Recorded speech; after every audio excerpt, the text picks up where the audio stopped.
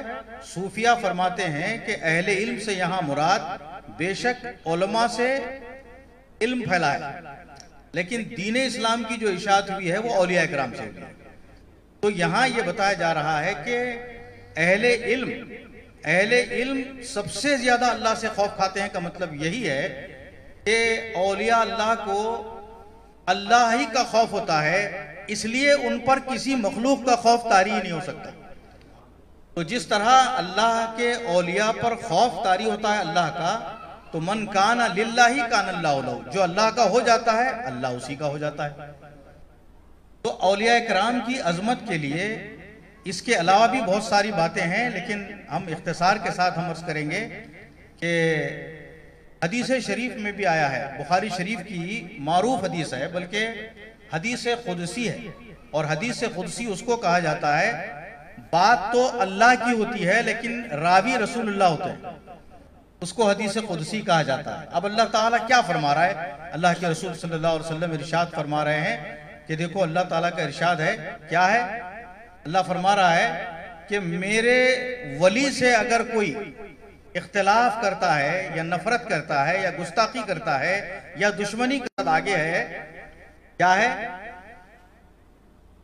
کہ مخربین بارگاہ الہ، اللہ والے جو ہوتے ہیں نا ان کے بارے میں بتایا جا رہا ہے، آگے کی حدیث میں ہے کہ یہ وہ بندے ہیں، یہ میرے وہ بندے ہیں جو کثرت نوافل کی وجہ سے میرا تقرب حاصل کرتے ہیں۔ کثرت نوافل، واٹ ڈز کثرت نوافل مین؟ نفل نمازیں پڑھنا یہ ہم سمجھ میں آتا ہے ہمارے بادی النظر میں، لیکن جو ان پر فرض نہیں ہے، ہم پر بھی کوئی چیز فرض نہیں ہے، اگر ہم ادا کرتے ہیں تو وہ نفل ہو جاتی ہے۔ تو جو چیز فرض اور واجب نہیں ہے، سنت بھی نہیں ہے، اس کے باوجود عمل کرتے رہنا یہ نفل میں شمار ہوتا ہے۔ اولیاء اللہ سے کسی نے پوچھا کہ زکوٰۃ کتنی ہے؟ تو صوفی نے جواب دیا، ولی نے جواب دیا، لوگوں کے لیے تو 100 میں 2.5% ہے، 100 میں 2.5 روپے ہے۔ ہم سے اگر پوچھے تو ہم بولیں 2.5 روپے ہم رکھ لے کر باقی کے ہم اللہ کی راہ میں خیرات کرتے ہیں۔ تو یہ ان کا جو وصف خاص ہوتا ہے، اس طرح سے یہ نوافل میں بہت زیادہ کثرت کرتے ہیں۔ جو چیز فرض و واجب نہیں ہے نا اس کو بھی وہ عمل میں لاتے ہیں، خدمت خلق کرتے ہیں اور اللہ کے خاص بندوں کی مدد کرتے ہیں، اور اللہ کے ہر وہ بندے کی مدد کرتے ہیں، بلکہ المخلوق عیال اللہ کہا گیا۔ اللہ کی ساری مخلوق کی اللہ ہی کا کنبہ ہے، اس کی بہترین مثال صرف اور صرف اولیاء کرام کے پاس ہے۔ اس لیے یہ کثرت نوافل کے ذریعے اللہ کا جب تقرب حاصل کرتے ہیں، ان کو اللہ کی نزدیکی حاصل ہو جاتی ہے۔ تو اللہ فرما رہا ہے میں ایسے شخص کی آنکھ بن جاتا ہوں جس سے وہ دیکھتا ہے، یعنی اس کا دیکھنا میرا دیکھنا ہو جائے گا۔ یہ عظمت اولیاء ہے، یہ مقام و مرتبہ اولیاء کرام کا ہے۔ میں اس کے کان بنتا ہوں جس سے کہ وہ سنتا ہے، میں اس کی زبان بنتا ہوں جس سے کہ وہ بولتا ہے، میں اس کے ہاتھ بنتا ہوں جس سے وہ پکڑتا ہے، وغیرہ اس طرح سے پوری حدیث ہے۔ تو جب اللہ کے نظر سے وہ دیکھتے ہیں، حضور کی حدیث بھی اس میں یاد آ رہی ہے، اللہ کے رسول صلی اللہ علیہ وسلم نے ارشاد فرمایا اتقوا فراست المؤمن، مومن کی فراست سے ڈرو، کیوں؟ فإنه ينظر بنور اللہ، کیونکہ وہ اللہ کے نور سے دیکھتا ہے۔ جب اللہ کے نور سے دیکھتا ہے تو لوح محفوظ است پیش اولیاء، ولی کے سامنے لوح محفوظ بھی اس کی نگاہوں کے سامنے ہوتی ہے، کیوں ہوتی ہے؟ است محفوظ، است محفوظ، اس خطا، کیونکہ وہ خطاؤں سے محفوظ کر دیے جاتے ہیں۔ تو ولی کی جو عظمت ہے وہ یہ ہے کہ اللہ کے رسول صلی اللہ علیہ وسلم یہ ارشاد فرما رہے ہیں کہ ولی جو ہوتا ہے، ولی را ولی می شناسا، اس کے تحت ولی ہی ولی کی عظمت کو بیان کر سکتا ہے۔ تو اولیاء کرام بھی اولیاء کی عظمت بیان کرتے چلے گئے ہیں، اور اس طرح سے بہت ساری باتیں ہیں، لیکن وقت کی کمی کی وجہ سے میں اسی پر اکتفا کرنا چاہتا ہوں۔ اس سلسلے میں مولانا جلال الدین رومی کا شعر بھی مجھے یاد آیا ہے کہ مولانا جلال الدین رومی فرما رہے ہیں کہ ہست اولیاء را ہست قدرت از الہ، اولیاء اللہ کو جو یہ طاقت ملی ہے، یہ جو طاقت ملی ہے وہ اللہ ہی کی طرف سے ملی ہے۔ از الہ کیا طاقت ہے؟ تیر جستا باز گرداند زرا، کہ کمان سے نکلے ہوئے تیر کو بھی وہ واپس لے سکتے ہیں۔ کمان سے نکلا ہوا تیر واپس آنا ناممکن ہے، ناممکن کو بھی وہ ممکن بنا سکتے ہیں۔ سرما کن در چشم خاک اولیاء، اولیاء اللہ کی ذات تو اولیاء اللہ کی ذات بابرکات تو کیا کہنے، ان کے مزار کے کیا کہنے، مزار پر چڑھائی ہوئی چادر کے کیا کہنے، دھول کے کیا کہنے۔ ارے مٹی اور دھول بھی اگر وہاں کی تم کو ملے تو اس کو اپنی آنکھوں میں تم لگاؤ گے تو اتنی طاقت آپ کی آنکھوں میں آئے گی کہ تاب بینی از ابتدا تا انتہا، تو تمہارے آنکھوں میں اتنی بینائی آئے گی کہ تم ابتدا سے لے کر انتہا کو دیکھ سکو گے۔ یہ مرتبہ پروفیسر صاحب کے اولیاء کرام صرف امت محمدیہ میں ہی ہیں یا اگلی امتوں میں بھی اولیاء کرام رہے ہیں؟ بے شک دیکھیے کہ امت رسول صلی اللہ علیہ وسلم کا جو معاملہ ہے یہ حضور پاک صلی اللہ علیہ وسلم سے خاص ہے۔ ہر نبی ایک ایک طبقے کے لیے، ایک ایک زمانے کے لیے مبعوث ہوا کرتے تھے، لیکن ہمارے اور آپ کے آقا صلی اللہ علیہ وسلم ہر زمانے کے لیے ہیں، ہر طبقے کے لیے ہیں، قیامت تک کے لیے ہیں۔ انبیاء کے لیے بھی ہمارے حضور صلی اللہ علیہ وسلم ہی نبی ہیں۔ ہم نبی کا کلمہ پڑھتے ہیں، انبیاء بھی کلمہ پڑھتے ہیں۔ انبیاء کرام کی امتیں اپنے اپنے نبی کا کلمہ پڑھتے تھے، جیسے لا الہ الا اللہ موسیٰ کلیم اللہ، لا الہ الا اللہ عیسیٰ روح اللہ، لا الہ الا اللہ آدم صفی اللہ، لا الہ الا اللہ داؤد خلیفۃ اللہ۔ لیکن خود وہ انبیاء کرام کون سا کلمہ پڑھتے تھے؟ سارے کے سارے 1,24,000 یا 1,80,000 باختلاف روایت، سب کے سب ہمارا آپ کا کلمہ پڑھتے ہیں۔ ہم جو پڑھتے ہیں کلمہ لا الہ الا اللہ محمد الرسول اللہ، تو اس اعتبار سے ساری امت رسول پاک صلی اللہ علیہ وسلم کی امت ہوئی۔ یہاں تک کہ پوری دنیا میں جتنی انسانیت بس رہی ہے یہ سب کے سب بھی حضور پاک صلی اللہ علیہ وسلم کی امت ہی کہلاتے ہیں۔ لیکن امت میں دو ہیں، ایک وہ جو اسلام کو قبول کر لیے ہیں، ایمان لا چکے ہیں، وہ امت اجابت کہلاتی ہے، اور دوسری وہ جو ایمان نہیں لائی، ابھی ان تک ایمان پہنچنا ہے، اسلام پہنچنا ہے، تو ایسی یہ بھی امت ہیں لیکن امت دعوت ہیں، انہیں اسلام کی ایمان کی دعوت ان تک ابھی پہنچنا ہے۔ اولیاء کرام نے یہی کام بہت زیادہ کیا ہے۔ تو اس طرح سے ہر نبی کی امت میں اولیاء ضرور ہوئے ہیں، لیکن حضور پاک صلی اللہ علیہ وسلم کی کثرت امت بتایا گیا ہے کہ قیامت میں 120 صفیں ہوں گی، 120 صفیں امتوں کی ہوں گی، سارے انبیاء کی امتیں 120 صف ہوں گی۔ 120 صفوں میں صرف 80 صفیں جو ہے امت رسول رہیں گی، باقی 40 صفوں میں 1,24,000 پیغمبروں کی امت رہے گی۔ تو اس لحاظ سے اولیاء کی کثرت امت رسول میں ہے زیادہ، اور اولیاء کی قلت وہاں کی آبادی کے لحاظ سے کم ہے۔ لیکن میں آپ کو بتا رہا ہوں، ایک ہی مثال دیتا ہوں، ہمارے عزیز اللہ صاحب بہت اچھا سوال آپ نے کیا ہے، ایک ہی میں مثال دے رہا ہوں۔ آپ نے قرآن حکیم میں سلیمان علیہ السلام کا واقعہ، سلیمان علیہ السلام کا واقعہ آپ نے سنا ہوگا، پڑھا بھی ہوگا، کہ حضرت سلیمان علیہ السلام کا اعلان ہوا، اعلان یہ ہوا کہ اجلاس قائم ہوا. اجلاس میں آپ یہ دیکھتے ہیں کہ حضرت سلیمان علیہ السلام کی امت میں جہاں انسان بھی ہیں وہاں جنات بھی بیٹھے ہوئے ہیں. پرند بھی جو ہے آپ کی گفتگو آپ کی بولی سنتے تھے اور ان کو سناتے بھی تھے. تو ایک دن حضرت سلیمان علیہ السلام نے اعلان کیا, قرآن میں واقعہ موجود ہے کوئی تم میں حاضرین میں سے ہے کوئی ایسا شخص جو ملک سبا سے بلقیس کا تخت اٹھا لائے. اور میں یہ بتانا چاہتا ہوں کہ ولی کی طاقت کیا ہوتی ہے, ولی کی عظمت کیا ہوتی ہے, اس کا مقام و مرتبہ کیا ہے. تو افریت من الجن, جنوں میں سے ایک اٹھا اور کہا انا آتی بکا, میں اس تخت کو اٹھا لاؤں گا. اور وہ تخت کتنا وزنی ہے معلوم ہے؟ مفسرین فرماتے ہیں کہ 40 گز چوڑا اور 80 گز لمبا ہے. اور ملکہ بلقیس کی خدمت میں جو خادمائیں تھیں وہ 600 کی تعداد میں تھیں, اور وہ سب تخت پر بیٹھا کرتی تھیں. اور اس تخت کا سجاوٹ ایسی تھی کہ دنیا کے تمام ہیرے اور جواہرات کا خلاصہ اس میں موجود تھا. تو اب کتنا بھاری بھرکم ہوا ہوگا, کتنا وزنی تخت ہوگا, اب اندازہ کیجئے. جنات میں سے ایک نے اٹھا اور کہا کہ میں لا لوں گا. تو حضرت سلیمان علیہ السلام نے دریافت کیا کتنی دیر میں لاؤ گے؟ تو بولے کہ آپ کا اجلاس برخاست ہونے سے پہلے تک میں اٹھا لاؤں گا. تو حضرت سلیمان علیہ السلام نے فرمایا نہ بہت دیر ہو جائے گی. اس کے بعد کون اٹھے جناب؟ اس کے بعد انسانوں میں سے, امت سلیمان علیہ السلام میں سے ایک شخص اٹھے اور کہا کہ انا آتی بکا یا پیغمبر, اے پیغمبر علیہ السلام میں اٹھا لاؤں گا. تو پھر پوچھا وہی سوال, کتنی دیر میں اٹھا لاؤ گے؟ تو بولے کہ آپ کا اجلاس برخاست ہونا تو بہت دور کی بات ہے, میں پلک جھپکنے سے پہلے لا لوں گا. تو حضرت سلیمان علیہ السلام نے فرمایا کہ ابھی پلک جھپکنا ہی تھا کہ وہ تخت اٹھا کے لا کے رکھ دیے. مفسرین فرماتے ہیں کہ وہ کون شخص تھے؟ وہ امت سلیمان علیہ السلام کے ولی تھے, اور ان کا نام بھی مفسرین نے بتایا ہے کہ ان کا نام آصف بن برقیہ تھا. تو امت رسول کے علاوہ دیگر انبیاء میں بھی اولیاء اکرام ہوئے ہیں, جس طرح سے قرآن میں واقعہ موجود ہے.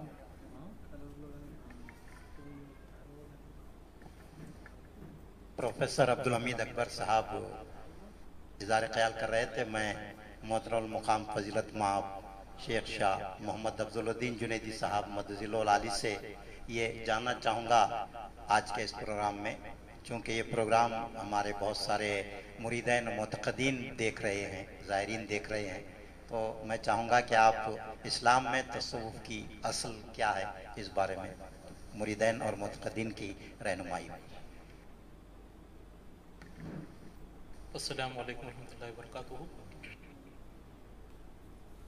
اپنا جواب دینے سے قبل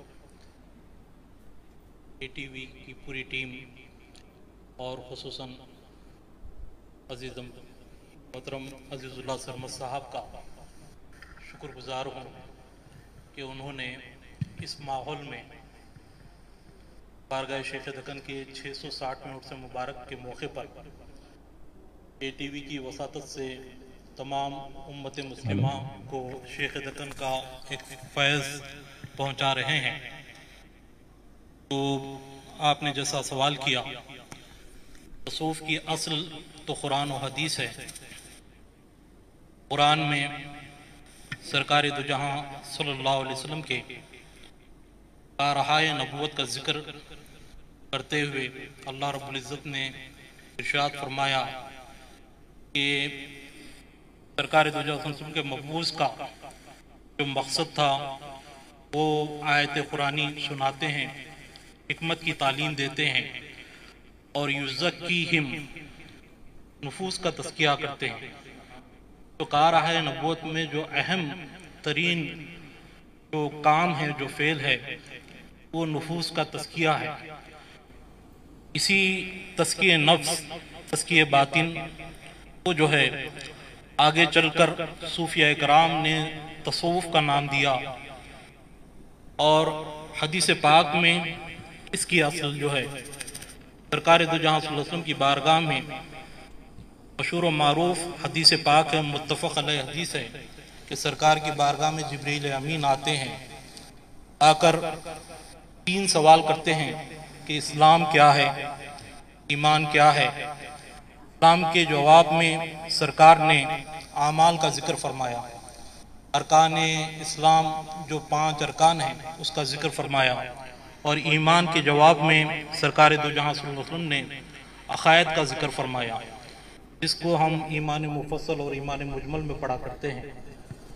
جب یہ دونوں سوال ہو گئے، جبریل خاموش نہ رہے، بلکہ تیسرا سوال آپ کرتے ہیں کہ یا رسول اللہ احسان کیا ہے؟ احسان کے جواب میں جو سرکار دو جہاں صلی اللہ علیہ وسلم نے ارشاد فرمایا کہ ان تعبد اللہ کانک تراہ فإن لم تکن تراہ فإنہ یراک، کہ تم اللہ کی عبادت اس طریق سے کرو کہ گویا کہ تم اس کا مشاہدہ کر رہے ہو، اس کا دیدار کر رہے ہو، یا یہ نہ ہو سکے تو تمہاری یہ کیفیت ہو کہ وہ تمہیں دیکھ رہا ہے۔ تو لہٰذا اس جواب احسان میں سرکار دو جہاں صلی اللہ علیہ وسلم نے گویا کہ ایمان کا تعلق اجسام سے ہے، جسم سے ہے، اور اسلام کا تعلق جو ہے، جو ارکان اسلام ہے، اس کا تعلق جسم سے ہے، اور بعد میں جو دوسرا سوال ایمان کا تعلق، اس کا تعلق جو ہے یقین سے ہے، اور تیسرا جو کیفیت ہے احسان کا تعلق، اس کا تعلق قلب و باطن سے ہے۔ تو لہٰذا یہ کیفیت کا سرکار نے ذکر فرمایا کہ کیفیت تمہاری یہ ہو کہ اللہ کو کا دیدار تم کر رہے ہو، تو لہٰذا یہ دیدار خدا کے لحاظ سے اولیاء اکرام کے کئی مراتب طے ہو گئے۔ اور دوسرا جو درجہ سرکار نے ارشاد فرمایا کہ یہ نہ ہو سکے تو کیفیت تمہاری یہ ہو کہ اللہ تمہیں دیکھ رہا ہے، اس کو تصوف کی اصطلاح میں مراقبہ کہا جاتا ہے۔ تو اس کیفیت کا جو بیان ہوا، اس کیفیت کے ضمن میں بھی کئی مراتب کے اللہ تعالیٰ کے بندے ہماری جو وجود میں آئے، تو لہٰذا تصوف کی اصل جو ہے قرآن و حدیث ہے، کیونکہ تصوف اسلام کی روح ہے۔ اگر اس روح کو نکال دیں تو اسلام کا تصور صحیح طریقے سے ہمارے سامنے نہیں آئے گا، بلکہ یہ کہا جائے کہ پورا اسلام اگر جسم ہے تو اس کی روح، اس کی جان تصوف ہے۔ تو لہٰذا تصوف کے بغیر ہم کیونکہ ظاہر اور باطن کا ذکر قرآن میں ہے، ظاہر سنوارنے کے لیے باطن سنورنا ضروری ہے۔ ظاہر جو ہے، جیسا کہ حدیث پاک میں سرکار دو جہاں صلی اللہ علیہ وسلم نے فرمایا کہ علم 2 طریقے سے ہے، ایک علم لسان ہے، دوسرا علم قلب ہے۔ علم لسان جو ہے شریعت کی بات کرتا ہے، شریعت احکامات کی بات کرتا ہے، جو مسئلے مسائل ہیں اس کی بات کرتا ہے، لیکن علم القلب جو ہے وہ باطنی، جو براہ راست اللہ رب العزت قلب مومن پر، قلب ولی پر اتارتا ہے، جس کو سرکار نے فرمایا کہ یہی علم نافع ہے، یہ علم نفع دینے والا علم ہے۔ تو لہذا تصوف جو ہے علم نافع کا نام ہے، تصوف جو ہے علم باطن کا نام ہے، تصوف جو ہے معرفت الہی کا علم ہے، تصوف جو ہے خودی کی پہچان کا علم ہے، تصوف جو ہے خدا تک پہنچنے کا علم ہے۔ اور میں کیونکہ بارگاہ شیخ دکن رحمۃ اللہ علیہ، حضرت جنید بغدادی رحمۃ اللہ علیہ سے آپ کی ذات کا تعلق ہے، تو آپ اجازت دیں تو 2-3 اقوال تصوف کی تعریف میں حضرت جنید بغدادی رحمۃ اللہ علیہ کے یہاں میں پیش کروں گا تاکہ جواب مکمل ہو جائے، کیونکہ امام الصوفیہ کا نام جنید بغدادی ہے، لسان القوم کا نام جنید بغدادی ہے۔ تو لہذا حضرت جنید بغدادی رحمۃ اللہ علیہ ارشاد فرماتے ہیں کہ تصوف ایک وصف ہے جو اللہ عز و جل کے خاص بندے میں مستقل طور پر قائم رہتا ہے۔ فرمایا کہ یہ وصف حق کے لیے تو حقیقی ہے، جبکہ بندے کے لیے عارضی ہے۔ اور آگے آپ ارشاد فرماتے ہیں کہ تصوف کو حاصل کرنے کا طریقہ آپ بیان فرماتے ہیں کہ تصوف خیل و خال سے نہیں ملتا، تصوف بلکہ تصوف جو ہے بھوک، ترک دنیا، قطع معلوفات، یعنی جس کی طرف آپ کا التفات ہوتا ہے، جس کی طرف آپ کے قلبی میلانات ہوتے ہیں، ان تمام کو ترک کرنا، اور ترک مستحسنات جو حسن دنیا میں ہے اس کا بھی ترک کرنا، کے ذریعے تصوف حاصل ہوتا ہے۔ آپ آگے ارشاد فرماتے ہیں کہ خدا کے علاوہ ہر شے کو چھوڑ کر خود کو فنا کر لینے کا نام تصوف ہے۔ آپ فرماتے ہیں تصوف نام ہے مخلوق سے خالق کی جانب رجوع ہونے، قرآن و سنت کی اتباع کرنے اور مشغول عبادت رہنے کا ہے، اور ماہیت تصوف کی جستجو کے بجائے اپنی ذات میں تصوف تلاش کریں۔ آگے کیا خوب آپ فرماتے ہیں تصوف یہ ہے کہ وہ تجھ کو تجھی سے مارے اور اسی سے آپ تجھے زندہ کرے، یعنی تیری اور زندگی اور موت میں تیرا کچھ اختیار نہ رہے۔ آخری میں ارشاد فرماتے ہیں یہی تصوف ہے کہ تیرے اور تیرے رب کے درمیان کوئی پردہ حائل نہ رہے۔ لہذا تصوف کی اصل یہ ہے کہ خودی ختم ہو جائے اور خدا کے جلوے بندوں میں ظاہر ہو جائے۔ صاحب قبلہ یہ بتائیں کہ اصلاح باطن کیوں ضروری ہے اور اس کے لیے کیا ذکر و اذکار اشغال اختیار کیے جانے چاہیے؟ جیسا کہ میں نے بتایا کہ ظاہر و باطن انسان کے ساتھ چلتے رہتے ہیں، انسان کے لیے ضروری ہے۔ اصلاح باطن کے بغیر ظاہری اعمال کا نور حاصل نہیں ہوتا۔ جب تک باطن تزکیے کے ذریعے نفس تزکیہ ہو، قلب میں قلب منور ہو اور روح میں تجلی کی کیفیت ہو، تو ہی ظاہری اعمال میں کا نور جو ہے باطن پر مرتب ہوتا ہے۔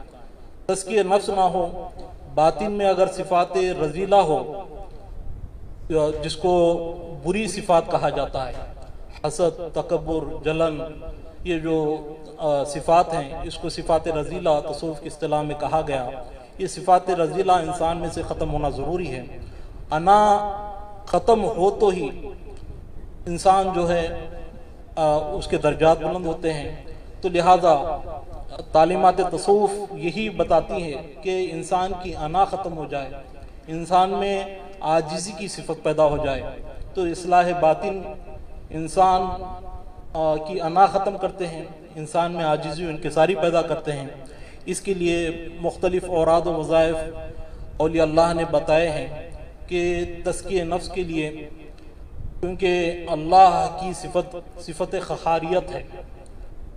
صفت قہاریت خاص طور پہ انسان کے نفوس میں جو خواہشات پیدا ہوتے ہیں، وہ خواہشات ختم کرنے کے لیے خاص طور پہ صوفیہ اکرام اس میں قہار کا ورد، اس میں قہار کا وظیفہ دیا کرتے ہیں۔ جب اس کی تعداد مکمل ہو جاتی ہے تو اس کی تعداد کے مطابق ہمیشہ وظیفے رب میں رکھنے کے لیے یا قہار دیا کرتے ہیں۔ اور اللہ تعالیٰ کی ذات سے، جیسا کہ صوفیہ اکرام نے فرمایا کہ تخلقوا باخلاق اللہ، کہ اخلاق اللہ کے اخلاق سے متصف ہونے کا حکم دیا گیا ہے۔ تو اللہ کے اخلاق جو بیان ہوئے ہیں وہ قرآن پاک میں ننینو نام ہیں، بلکہ صوفیہ نے فرمایا کہ اللہ کے انگنت نام ہیں، انگنت صفات ہیں، لیکن قرآن سے جو استنباط کر کے استخراج کر کے جو نام ذکر کیا گیا ہے وہ ننینو نام ہیں۔ اس میں خصوصی طور پر ان اسماء کا ذکر بھی جو ہے باطن کی اصلاح کے لیے بہت مفید ہے کہ یا اللہ ہو، یا رحمان ہو، یا رحیم ہو، یا حی ہو، یا قیوم۔ اس سے بھی جو ہے باطن کی اصلاح ہوتی ہے۔ اور خصوصی طور پر سلسلہ جنیدیہ میں حضرت جنید بغدادی رحمۃ اللہ علیہ نے بالکل 7 سال کی عمر میں آپ کے مامو جان نے ایک بہت ہی عظیم ذکر آپ کو عطا فرمایا تھا، جس کے ذریعے آپ کے باطن میں ایسا انقلاب پیدا ہوا کہ آپ کو 7 سال کی عمر میں ہی حضوری کی کیفیت عطا ہوئی۔ وہ ذکر یہ تھا کہ اللہ حاضری، اللہ ناظری، اللہ معی، کہ اللہ حاضر ہے، اللہ مجھے دیکھ رہا ہے، اللہ معی، اللہ میرے ساتھ ہے۔ تو لہذا یہ جو قرآن پاک میں آیت ہے اینما تولوا فثم وجہ اللہ، اس کی ترجمانی یہ شغل کرتا ہے۔ تو لہذا یہ باطنی اشغال تو بہت تفصیل سے بیان کیے، خصوصی طور پر روح تصوف میں حضرت خواجہ بند نواز غوث دراز نے بہت سارے اشغال بیان فرمائے ہیں۔ حضرت جنید بغدادی کے تذکروں میں بھی کئی اشغال ملتے ہیں، خصوصاً نقشبندیہ سلسلے میں کئی اشغال باطنی ملا کرتے ہیں جس سے باطن کی اصلاح ہوتی ہے۔ اصلاح باطن کے بغیر لوگ زیادہ عبادتوں اور اس کی طرف ہی توجہ کرتے ہیں، تو اصلاح باطن بہت ضروری ہے، آپ کی گفتگو سے یہ بات سامنے آ رہی ہے، تو سب سے پہلے ہمیں اصلاح باطن پر توجہ دینے کی ضرورت ہے۔ بے شک، جیسا کہ میں نے کہا کہ تصوف جو باطنی علم ہے وہ اسلام میں جان کی اہمیت رکھتا ہے، روح کی اہمیت رکھتا ہے۔ اصلاح باطن کے بغیر ظاہری اعمال سے جو اللہ کی بارگاہ میں ربط پیدا ہونا ہے اور اللہ کی جانب سے جو نور بندے کو پیدا ہونا ہے، جیسا کہ آپ دیکھا کرتے ہیں کہ نماز کے بارے میں کہا گیا ہے کہ نماز بے حیائی اور برائی سے روکتی ہے، لیکن ہم نماز پڑھتے ہیں، دیکھتے ہیں بے حیائی اور برائی میں بھی مبتلا ہے۔ وجہ یہ ہے کہ اصلاح باطن نہ ہو اور عبادتیں کرے تو باطنی نور بندے میں پیدا نہیں ہوتا، وہ اللہ کی حضوری کی کیفیت بندے میں پیدا نہیں ہوتی۔ جب اللہ کی حضوری کی کیفیت اصلاح باطن کے بغیر حاصل ہی نہیں ہو سکتی، تو اللہ کی حضوری کے ساتھ اللہ کی عبادت کی جائے تو وہی عبادت قابل قبول ہوتی ہے، وہی عبادت اللہ کی بارگاہ میں درجات کی بلندی کا باعث ہوتی ہے۔ تو یہ نفس کے کتنے اقسام ہیں اور کس طرح نفس کے مقامات کو طے کیا جانا چاہیے، صوفیہ کی تعلیمات کی روشنی میں بیان کریں؟ یہ قرآن پاک میں ارشاد ربانی ہے، قد افلاح من تزکا، فلاح وہ پایا، کامیاب وہ ہوا جو اپنے نفس کو پاک کر لیا۔ تو نفس کے جو مدارج ہیں یہ بہت وسیع مضمون ہے، بالکل اختصار سے میں آپ کو عرض کر رہا ہوں کہ نفس کا پہلا جو درجہ ہے اس کو نفس لوامہ کہا جاتا ہے، نفس امارہ کہا جاتا ہے۔ تو نفس امارہ، اس کے بارے میں کہا کہ ان نفس الامارۃ بالسوء، کہ بے شک نفس امارہ برائیوں کی طرف بندے کو لے جاتا ہے، خواہشات کی طرف بندوں کو لے جاتا ہے۔ جب بندہ سلوک کی راہ میں آ جاتا ہے، کسی شیخ کامل کی بارگاہ سے وابستہ ہو جاتا ہے، کسی شیخ کامل کا دامن سے وابستہ ہو جاتا ہے، تو شیخ کامل کی رہبری میں اس کی نفس کی اصلاح شروع ہو جاتی ہے۔ جب نفس کی اصلاح شروع ہو جاتی ہے تو اس کا نفس کا درجہ بلند ہوتا ہے۔ نفس ایک ہی ہوتی ہے لیکن کیفیتیں بدلتی جاتی ہیں، مدارج بدلتے جاتے ہیں، تو لہٰذا اس کا جو دوسرا درجہ ہے وہ نفس لوامہ ہے۔ اس کے بارے میں صوفیہ نے فرمایا ہے کہ نفس لوامہ یہ ہے کہ یہ نفس جو ہے رہبری کرنا شروع کر دیتا ہے۔ اگر کوئی گناہ بندے سے ہو جائے تو اس میں ندامت کی کیفیت پیدا ہوتی ہے، کہ نفس لوامہ کے مقام پر بندے کی کیفیت، باطنی قلب کی کیفیت یہ ہوتی ہے کہ اس کو نادم و شرمندہ ہوتا ہے اور توبہ کی طرف راغب ہونا، کہ راغب ہونے کی توفیق اسے ہوتی ہے۔ اور تیسرا درجہ یہ ہے کہ نفس ملہمہ، اس نفس کے مقام پر اللہ تعالیٰ کی جانب سے بندے کی رہنمائی ہوتی ہے، اللہ تعالیٰ کی جانب سے بندے کے قلب میں الہام ہوتا ہے۔ اگر کوئی بات غلط ہو تو فوراً اللہ کی جانب سے رہنمائی ہوتی ہے، اس کے قلب پر الہام ہونا شروع ہو جاتا ہے۔ اور انبیاء اکرام پر وحی ہوتی تھی، لیکن اولیاء اکرام وحی اور الہام میں بڑا فرق ہے۔ اس میں جو ہے لوگ تضاد پیدا کرتے ہیں، وحی انبیاء کرام پر ہی ہوا کرتی ہے، لیکن اولیاء جیسے جیسے مقامات جس طریق سے مقامات ہوتے ہیں اس طریق سے الہام کے مدارج ہیں، اسی طریق سے الہام بندے پر ہوتی ہے، اللہ کی جانب سے رہبری و رہنمائی ہوتی ہے۔ اور چوتھا درجہ جو ہے نفس کا، جب بندہ سلوک کی راہ میں گامزن ہو کر اللہ کے قرب کی منزل پا لیتا ہے تو وہ نفس مطمئنہ کے مقام پر پہنچ جاتا ہے، اطمینان والا نفس، جہاں اللہ خود مخاطب ہوتا ہے کہ یا ایھا النفس المطمئنہ ارجعی الی ربک راضیۃ مرضیہ، کہ یہ ایسا مقام ہے کہ اے نفس مطمئنہ تو میری، خواجہ مدنی نواز نے تو یہ ترجمہ فرمایا کہ میری وحدت کی جنت میں داخل ہو جا، میری وحدت کی جنت میں داخل ہو جا، میں تجھ سے راضی ہوں تو مجھ سے راضی ہے۔ تو لہٰذا اولیاء اکرام نے اور مزید نفس راضیہ بھی بیان فرمایا، نفس مرضیہ بھی بیان فرمایا، لیکن مشہور و معروف یہ چار نفوس ہیں۔ ناظرین، شیخ دکن حضرت شیخ سراج الدین جنیدی رحمۃ اللہ علیہ کی سیرت مبارکہ کی طرف ہم آتے ہیں۔ اولیاء اکرام کی بہت ساری کرامتیں مشہور ہیں، لیکن شیخ دکن کی یہ زندہ کرامت ہے کہ آپ کے ساتھ دریا چل کر گلبرگہ آیا ہے۔ میں چاہوں گا کہ مولانا حافظ محمد فخر الدین صاحب شیخ دکن کی کڑچی آمد پھر کڑچی سے گلبرگہ آمد کے حالات پر روشنی ڈالیں۔ حضرت شیخ دکن شیخ محمد سراج الدین جنیدی رحمۃ اللہ علیہ 730 ہجری میں کڑچی تشریف لائے۔ تقریباً 40 تا 45 سال آپ نے وہاں طویل عرصہ گزارا۔ اس عرصے میں آپ کے اخلاق و کردار اور کشف و کرامات، رشد و ہدایات سے متاثر ہو کر لاکھوں لوگوں نے اسلام قبول کیا، اور وہاں پر جو انسانی معاشرے کو ہر طرح سے نقصان پہنچانے والی قوتیں موجود تھیں، اس کو آپ نے اپنے تصرف روحانی کے ذریعے سے ختم فرمایا۔ 40-45 سال آپ کرسی میں قیام پذیر رہے۔ اس طویل عرصے میں روزانہ حضرت شیخ دکن وضو اور غسل کے لیے دریائے کرشنا کا پانی استعمال فرماتے تھے۔ جب سلطان علاء الدین حسن گنگو بہمنی کو آپ نے سلطنت اور اقتدار سے جب نوازا، اس پر آگے گفتگو ہوگی، تو ہر سال حضرت دادا پیر شیخ دکن رحمۃ اللہ علیہ کی خدمت میں گلبرگہ سے کڑچی شرف نیاز اور ملاقات اور خدم بوسی کے لیے حاضر ہوتے تھے۔ 11 سال وہ حاضری دیتے رہے۔ اس کے بعد ان کا وصال ہو گیا۔ ان کے بعد محمد شاہ بہمنی جو ان کے بڑے بیٹے ولی عہد تھے وہ بادشاہ ہوئے۔ وہ بھی والد گرامی کی مطابعت میں ہر سال کڑچی جایا کرتے تھے۔ تو حضرت شیخ دکن نے جب دیکھا کہ بادشاہ کی آمد سے، بادشاہ کا جہاں جہاں سے گزر ہوتا ہے، وہاں پر خلق اللہ کو بہت زیادہ مسائل کا سامنا کرنا پڑتا ہے، کاروبار متاثر ہو جاتے ہیں، کئی صعوبتیں پیدا ہو جاتی ہیں۔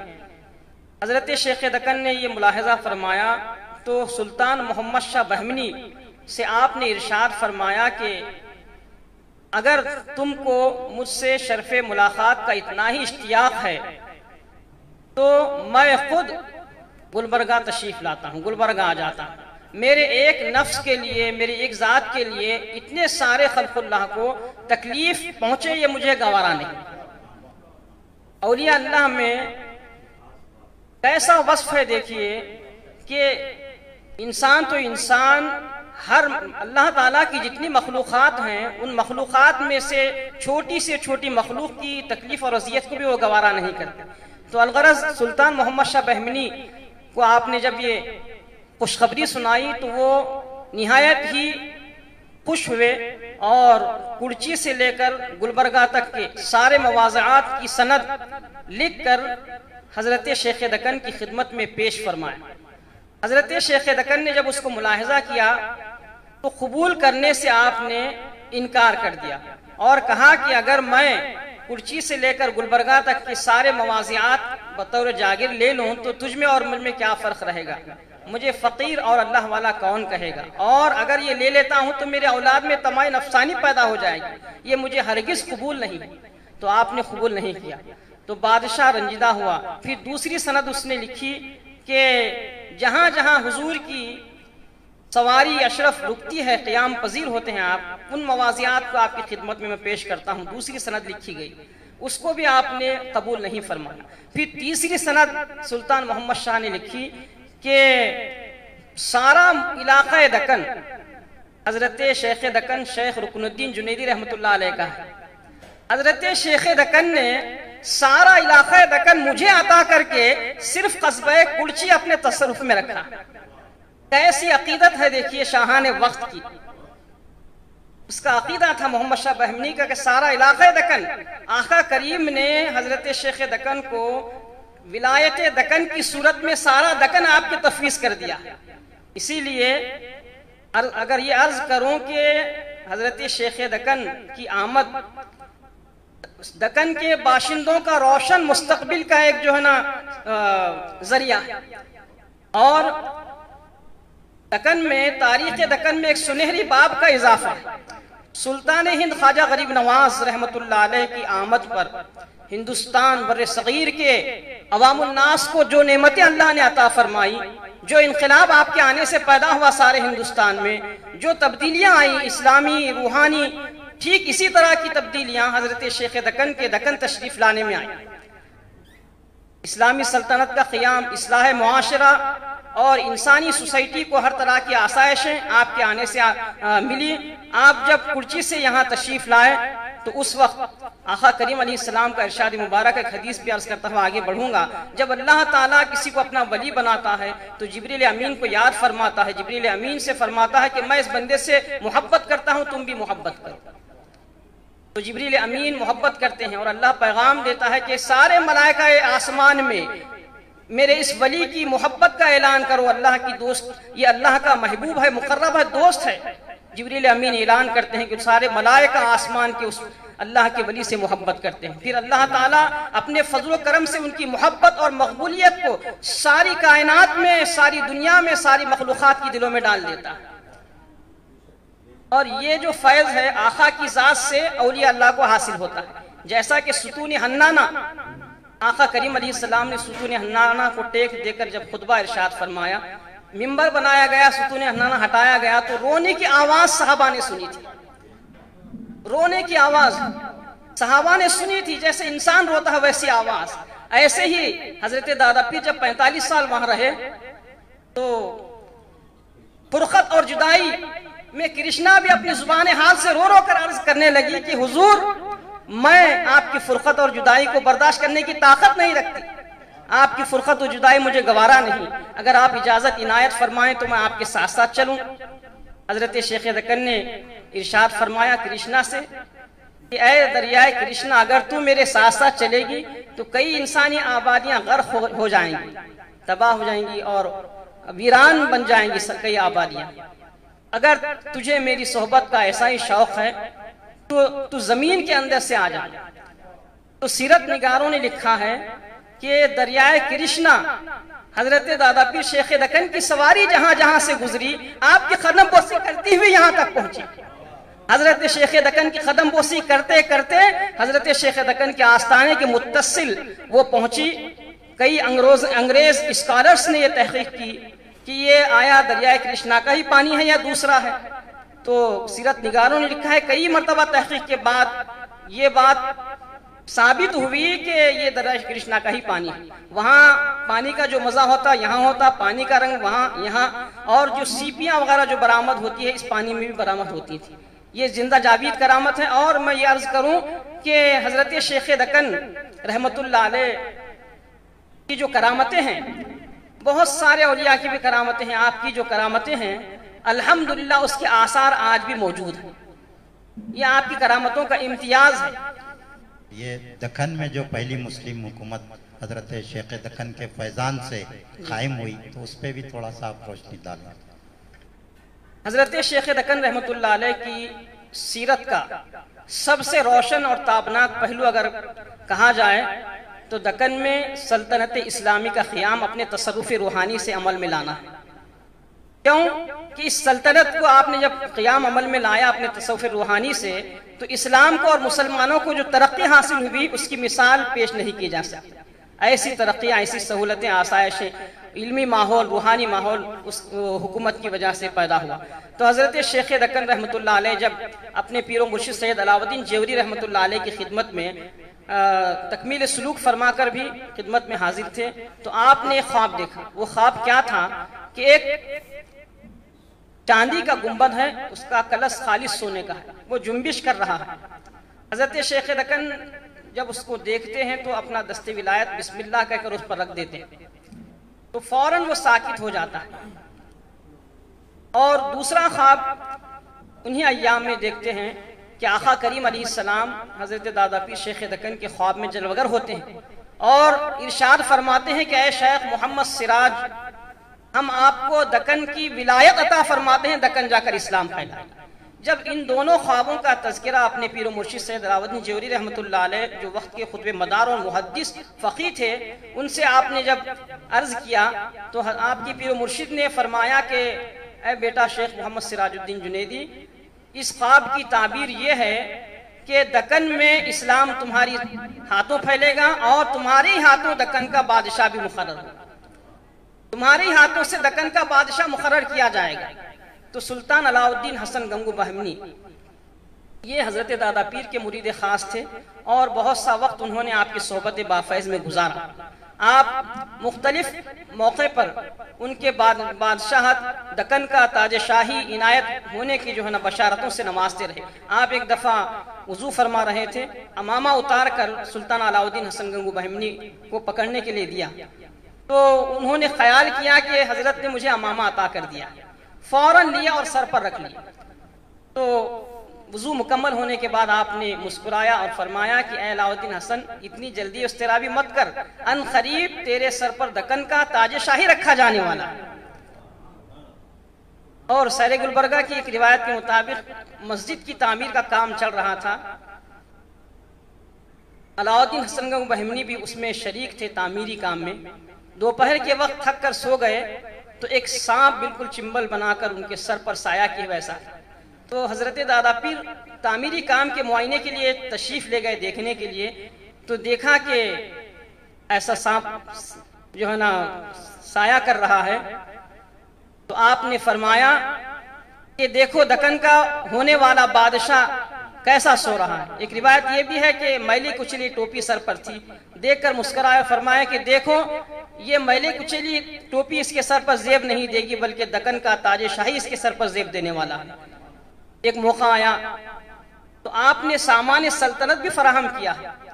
مورخین نے لکھا ہے کہ ایک دفعہ علاء الدین حسن گنگو بہمنی کو آپ نے یاد کیا اور مریدین اور متوسلین کو بلا کر فرمایا کہ قصبہ کرچی میں مقام نلگنڈا ہے، وہاں پر جاؤ اور فلاں مقام کی نشاندہی فرمائی۔ وہاں سے بہت بڑا دفینہ حاصل ہوا، اسی کی مدد سے فوج اسلحہ وغیرہ تیار کیا، اور سب سے پہلے آپ نے جو ہدایت عطا فرمائی قلعہ میرج پر حملہ کرنے کی۔